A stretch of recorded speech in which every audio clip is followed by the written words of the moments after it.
3, 2, 1! Pakasimba ko lang, talagang nagluto na ako ng balunon. Kamote sa kabatak. Sa kamay dito na natadang sinanlag sa kanin. So, tama na ito sana. Pero, di mo masyempre siya matipid. Nakakuha naman kami ng place in Juan Cafe.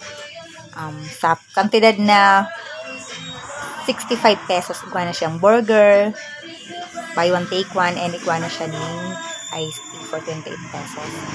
Mahihiling lang po ini before sa police station sa Kararayan. And then, pag abot mo naman sa sa plaza, nakahiling na naman siya ng ice cream. So, tig 10 lang kami ni Bogs para bakunggayong dakol and bakunggayong mamis. So, 10 pesos, we have 20 pesos. And then, naara na naman kami ng juice. Igwa naman ng dragon fruit and mango. So, ang pinili mi na lang itong itong mango na lang and dragon fruit. So, tigsarok kami naman ni Bogs.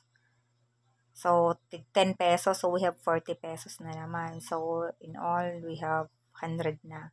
And then, nagkaka na lang naman si Bogs nin French fries. Nagkuha pa siya. Dahil pa siya nahingustuhan.